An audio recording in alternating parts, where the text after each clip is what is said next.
Hello मित्रों, बड़ी सोच का बड़ा जादू पुस्तक का आपके समक्ष आज प्रस्तुत है भाग 34वां।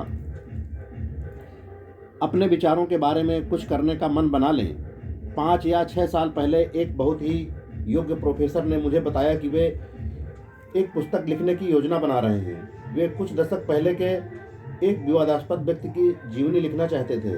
उनके विचार न सिर्फ रोचक थे बल्कि शानदार थे। उनमें दम था, लोगों को मंत्रमुग्ध करने की क्षमता थी। प्रोफेसर को पता था कि वह क्या कहना चाहते हैं और उन्हें अपनी बात किस तरह कहनी चाहिए। इस पुस्तक के पूरी होने तक उन्हें अंदरूनी संतोष तो मिलता ही, साथ ही प्रतिष्ठा और पैसा भी मिलता। पिछले साल मैं उसी मित्र से फिर मिला और मैंने अनजाने में उससे यह पूछ लिया कि क्या उसकी पुस्तक पूरी हो गई। यह मूर्खतापूर्ण सवाल था, क्योंकि इससे मैंने उसके पुराने घाव को कुरेद दिया था। नहीं, वह पुस्तक नहीं लिख पाया। कुछ समय तक तो वह यही सोचता रहा कि वह पुस्तक क्या कारण बताए। आखिरकार उसने कहा कि वह बेहद व्यस्त था, उसके पास दूसरी जिम्मेदारियां थी और इसलिए उसे पुस्तक लिखने की फुर्सत ही नहीं मिली। वास्तव में प्रोफेसर ने इस विचार को अपने मानसिक कब्रिस्तान में गहरे दफना दिया था। उसने अपने दिमाग में नकारात्मक विचारों को बढ़ने दिया था। उसने यह कल्पना कर ली थी कि उसे पुस्तक लिखने में बहुत मेहनत करना पड़ेगा और उसे कई त्याग भी करने पड़ेंगे। उसने उन सभी कारणों पर विचार कर लिया था जिनके कारण उसकी योजना असफल हो सकती थी। विचार महत्वपूर्ण है। हम इस बात को अच्छी तरह समझ लें। अगर हमें कुछ भी बनाना है या सुधारना है तो उसकी पहली शर्त यह है कि हमारे पास विचार हों। सफलता उस आदमी के दरवाजे पर दस्तक नहीं देती जिसके पास विचार नहीं होते, परंतु हम इस बिंदु को अच्छी तरह से समझ लें। केवल विचारों का ही महत्व नहीं होता। विचारों का महत्व तभी होता है जब उन पर अमल किया जाए। अगर आपके मन में यह विचार आता है कि आप अपने बिजनेस को किस तरह बढ़ाएं, तो केवल विचार करने भर से आपका बैंक बैलेंस नहीं बढ़ जाता। हर दिन हजारों लोग अच्छे विचारों को दफनाते रहते हैं क्योंकि उनमें उन पर अमल करने की हिम्मत नहीं होती और इसके बाद उन विचारों के भूत उन्हें सताने के लिए आ जाते हैं। इन दो विचारों को अपने दिमाग में गहरे बैठ जाने दें। पहली बात तो यह कि अपने विचारों पर अमल करके उन्हें मूल्यवान बनाइए। चाहे विचार कितना ही अच्छा हो, यदि आप उस पर अमल नहीं करेंगे तो आपको जरा भी लाभ नहीं होगा। दूसरी बात यह है कि अपने विचारों पर अमल करिए और मन की शांति हासिल कीजिए। किसी ने एक बार कहा था कि सबसे दुखद शब्द है काश मैंने ऐसा किया होता। हर दिन आप किसी न किसी को ऐसी बात करते सुनते होंगे। अगर मैं 1952 में इस बिजनेस में गया होता तो आज मैं लाखों में खेल रहा होता। या मुझे लगता था कि ऐसा ही होगा। काश मैंने उस वक्त अपने दिल की बात सुनी होती। अगर अच्छे विचार पर अमल न किया जाए तो उससे काफ़ी मनोवैज्ञानिक पीड़ा होती है, परंतु अगर अच्छे विचार पर अमल किया जाए तो उससे हमें मानसिक शांति भी मिलती है। क्या आपके पास कोई अच्छा विचार है? तो फिर देर किस बात की, उस पर अमल कीजिए। काम करके डर का इलाज कीजिए और आत्मविश्वास हासिल कीजिए। यह याद रखने लायक बात है। काम करने से आपका आत्मविश्वास बढ़ता और प्रबल होता है। काम न करने से डर बढ़ता और प्रबल होता है। इसलिए डर को दूर करने के लिए उस काम को कर दीजिए। अपने डर को बढ़ाने के लिए इंतजार करते रहिए, काम को टालते रहिए, बाद में करने की सोचिए। एक बार मैंने एक युवा पैराट्रूपर इंस्ट्रक्टर के मुंह से सुना, कूदने में कोई दिक्कत नहीं है, कूदने के पहले इंतजार करते वक्त मुश्किल आती है। जब कूदने का समय आता है तो मैं हमेशा यह कोशिश करता हूं कि आदमियों को ज़्यादा सोचने का मौका न मिले। कई बार ऐसा हुआ है कि किसी प्रशिक्षु ने इस बारे में ज़्यादा सोच लिया कि उसके साथ क्या बुरा हो सकता है और यह सोचकर वह घबरा गया। अगर हम उसे अगली ट्रिप में कूदने के लिए तैयार नहीं कर पाए तो वह ज़िंदगी में कभी पैराट्रूपर नहीं बन सकेगा। आत्मविश्वास उसे तभी मिलेगा जब वह कूद जाएगा। जब तक वह कूदने से बचता रहेगा, उसे टालता रहेगा, तब तक वह डरता ही रहेगा। इंतजार करना विशेषज्ञों को भी नर्वस कर देता है। टाइम मैगजीन में लिखा गया था कि एडवर्ड आर मरो, जो देश के बेहतरीन न्यूज़ रीडर हैं, जब टेलीविज़न पर आने वाले होते हैं तो वे काफ़ी नर्वस हो जाते हैं और उन्हें पसीना आने लगता है, परंतु एक बार वे काम में जुट जाते हैं तो फिर उनका डर काफूर हो जाता है। कई अभिनेता भी इसी तरह की प्रक्रिया से गुजरते हैं। सभी इस बारे में एकमत है कि स्टेज के डर का एक ही इलाज है, स्टेज पर उतरना या कर्म करना। जनता के सामने मंच पर आ जाने के बाद डर, चिंता, तनाव सब दूर हो जाता है। कर्म से डर दूर हो जाता है। एक बार हम अपने दोस्त के घर गए, जहां उसका 5 साल का बच्चा सोने के आधे घंटे बाद ही जाग गया और रोने लगा। बच्चे ने एक डरावनी फिल्म देखी थी और उसे यह डर लग रहा था कि राक्षस आकर उसे उठा ले जाएगा। बच्चे के पिता ने उसे समझाया। उसके समझाने का तरीका सचमुच लाजवाब था। उसने यह नहीं कहा फिक्र मत करो बेटे, कोई भी तुम्हें आकर उठाकर नहीं ले जाएगा, चुपचाप सो जाओ। इसके बजाय उसने सकारात्मक कर्म किया। उसने बच्चे के सामने सारी खिड़कियों की जांच की और इससे बच्चे को यह विश्वास हो गया कि सभी खिड़कियां अच्छी तरह बंद हैं।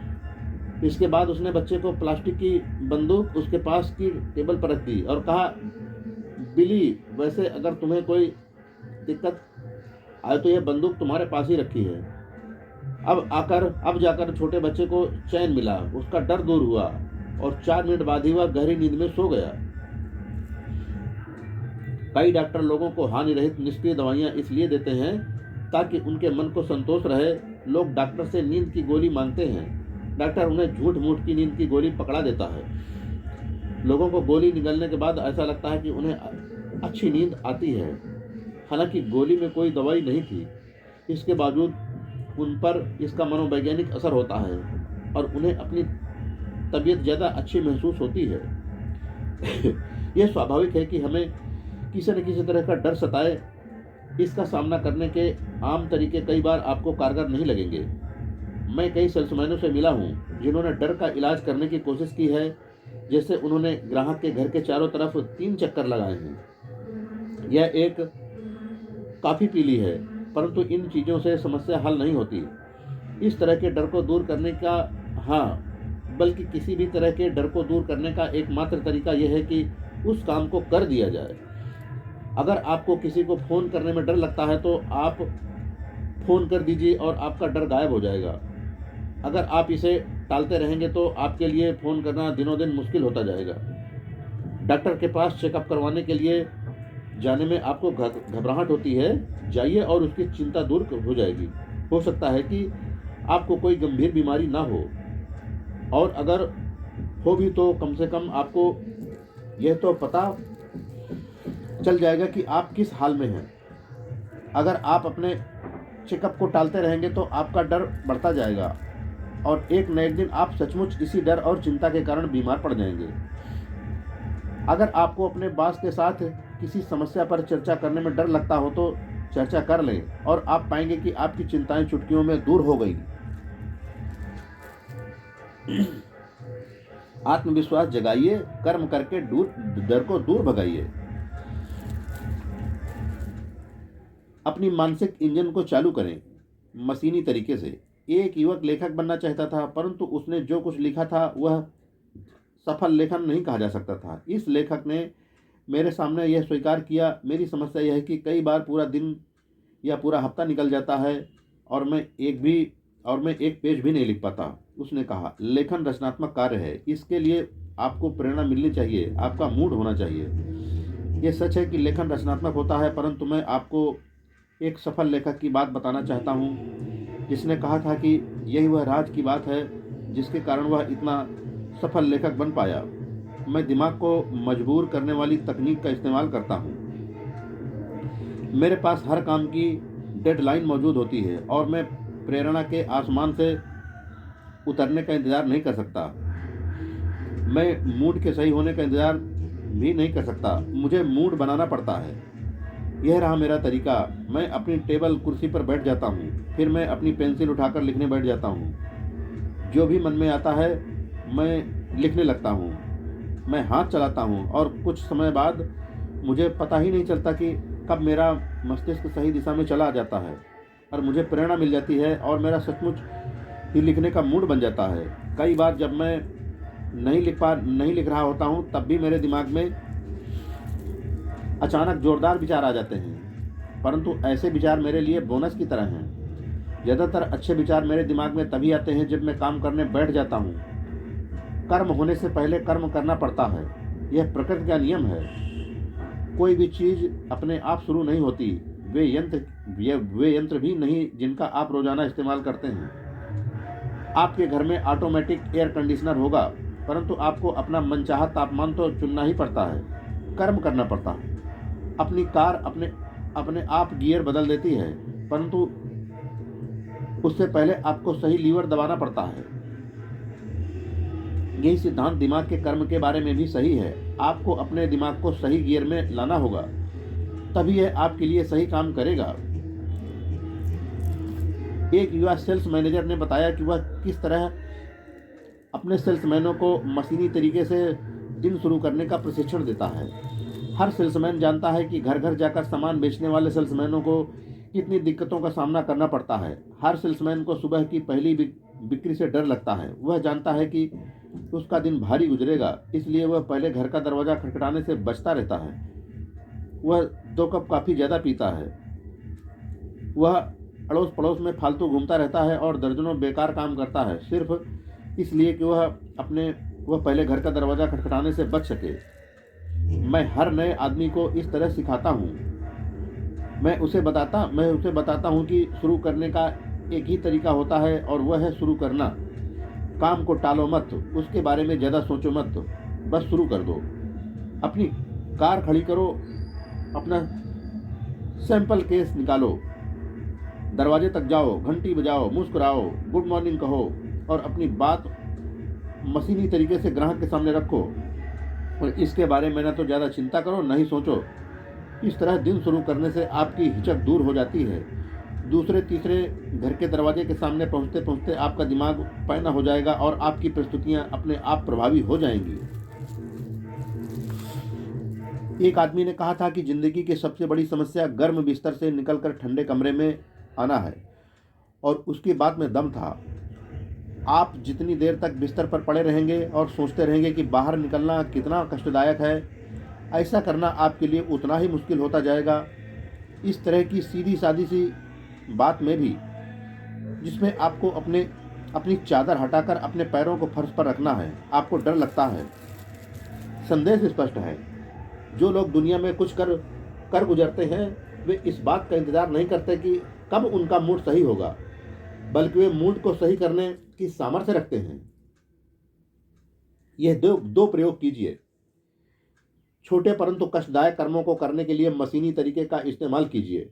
उस काम के बुरे पहलुओं के बारे में सोचने के बजाय आप बिना सोचे उस काम को करना शुरू कर दें। शायद ज़्यादातर महिलाओं को बर्तन साफ करना सबसे कष्टदायक काम लगता होगा। मेरी माँ भी इसका अपवाद नहीं थी, परंतु उन्होंने इस काम को फुर्ती से निपटाने का मशीनी तरीका ईजाद कर लिया था ताकि इसके बाद वे अपना मनचाहा काम कर सकें। जब वे डाइनिंग टेबल से जाती थी तो वे मशीनी अंदाज में बर्तन इकट्ठे कर लेती थी और उन्हें साफ करना शुरू कर देती थी। कुछ ही मिनटों में उनका काम खत्म हो जाता था। क्या यह तरीका बर्तन सिंक में जमा करते रहने और उन्हें देख देख कर चिंता करने से बेहतर नहीं है? आज ये करके देखें। एक ऐसा काम चुन लें जो आपको नापसंद है, फिर बिना उस बारे में सोचे या बिना उससे डरे उस काम को कर दें। नापसंदगी के छोटे छोटे कामों को करने का यही सही सबसे प्रभावी तरीका है। दूसरा, अगला कदम यह है कि आप विचार करने, योजनाएं बनाने, समस्याएं सुलझाने और दूसरे दिमागी कामों के लिए भी मशीनी तरीके का इस्तेमाल करें। आप मूड बनने का इंतजार करें, इसके बजाय बेहतर यही है कि आप बैठ जाएं, अपने मूड को बना लें। यहाँ एक खास तकनीक दी जा रही है जो आपकी काफ़ी मदद करेगी। पेंसिल और कागज़ का इस्तेमाल करिए। 5 सेंट की छोटी सी पेंसिल दुनिया का सबसे महान एकाग्रता यंत्र है। अगर मुझे एक बहुत शानदार साउंड प्रूफ ऑफिस और पेंसिल कागज़ में से किसी एक को चुनना हो तो मैं यकीनन पेंसिल और कागज़ को चुनूंगा। पेंसिल और कागज़ से आप अपने दिमाग को किसी समस्या से बांध सकते हैं। जब आप किसी विचार को कागज़ पर लिखते हैं तो आपका पूरा ध्यान अपने आप उस विचार पर केंद्रित होता है। ऐसा इसलिए होता है क्योंकि आपका दिमाग एक साथ दो काम नहीं कर सकता। एक ही समय पर आपका दिमाग एक विचार को सोचे और दूसरे विचार को लिखे, यह नहीं हो सकता। और जब आप कागज़ पर कुछ लिखते हैं तो आप दरअसल अपने दिमाग पर लिख रहे हैं। परीक्षणों से यह साबित हो चुका है कि अगर आप कागज़ पर लिखकर कोई चीज़ याद करते हैं तो वह आपको लंबे समय तक और ज़्यादा अच्छी तरह याद रहती है। और एक बार आप एकाग्रता के लिए पेंसिल और कागज़ की इस तकनीक में पारंगत हो जाएं, तो फिर आप शोरगुल के माहौल में भी सोच सकेंगे। जब आप सोचना चाहें, लिखना शुरू कर दें या डायग्राम बनाना शुरू कर दें। अपने मूड को बनाने का यह बेहतरीन तरीका है। अब मैं आपको सफलता का जादुई फार्मूला बताना चाहता हूँ। कल, अगले सप्ताह, बाद में और किसी दिन, फिर किसी समय, यह सभी असफलता के शब्द कभी नहीं के पर्यायवाची हैं। परंतु सारे अच्छे सपने कभी सच नहीं हो पाते क्योंकि यह सही कहते रह जाते हैं, मैं इसे किसी दिन शुरू करूँगा, जबकि हमें यह कहना चाहिए, मैं इसे अभी शुरू करता हूँ। मित्रों, आज का अपना भाग 34वां हम यहीं पर पूरा करते हैं। धन्यवाद फ्रेंड्स। जय हिंद।